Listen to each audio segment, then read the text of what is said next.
Brilliance Audio presents No Longer Lost by Angel Payne and Victoria Blue, performed by Devin Grace and Jason Clark. The geraniums I'd planted 2 springs ago were leggy and fighting weeds for space in the overgrown flower bed outside Mom's dingy trailer. The door slammed shut behind me, the spring of the rusty hinge squeaking with neglect. A lone voice of protest speaking up for the rest of the property. Preach on, Sister Hardware. Preach on. The afternoon I'd spent planting the flowers around this shoddy place had been a hopeful one. I'd been so sure Mom was on the right path toward sobriety. She'd landed a job at a nearby warehouse a short walk away, and she'd be able to make her shifts without problem. Of course, within a month, she'd been fired and was back to spending her time at the corner bar instead.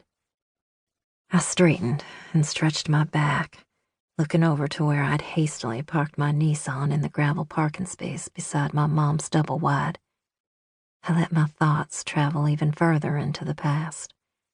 The day she'd moved into the place, she'd been so proud. Her boyfriend at the time had promised her the moon and was one of the few who had started to deliver.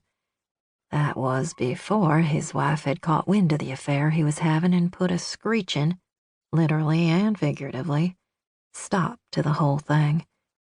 Later, my mom found out the woman had threatened a messy and public divorce, making the trailer an elaborate consolation prize.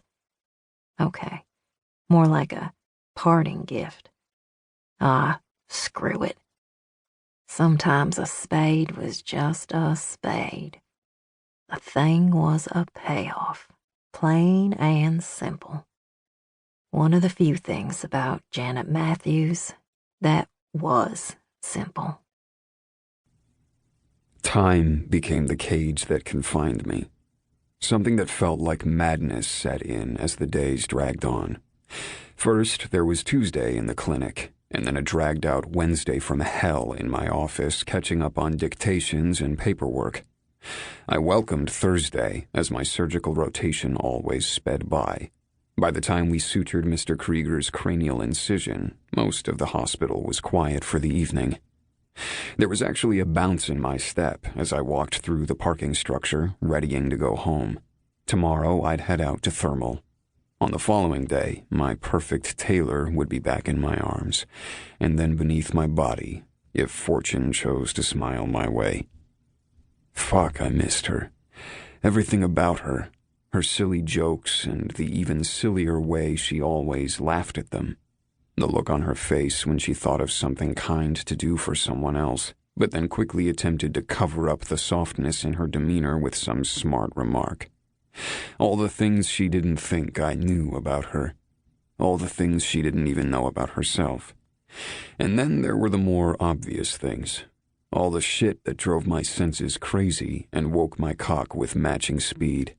Especially when she let me put the pedal to the metal on those urges. Her creamy skin, always smelling like whatever lotion had hit her fancy that week. Her fluffy, fresh-fucked hair that tickled my cheeks when she snuggled against me after I'd screwed her through a few gasping, gorgeous orgasms. Shit, I muttered, after the long, lovesick teenager sigh that escaped my throat. And what of it? If the shoe fits and all that, right? Well, this footwear fit in all the best ways. I'd fantasized non-stop about having her in every possible way there was. Holding her, kissing her, fucking her. Oh yeah, that part especially. We'd more than made up for the time we'd lost over the past month. I was a man on a goddamned mission, and this week had been an agonizing trip to insanity and back due to my rising level of need for Taylor Mathews. I seriously feared I'd completely consume her when we finally reunited. An irrational fear. The woman could handle it. She could handle me, and she was the one woman I'd ever encountered who deserved my complete conviction about that statement. Not only could she take anything and everything I threw at her, but she also could single-handedly put me in my place at the same time. When necessary. Sometimes it was necessary to put her in her place.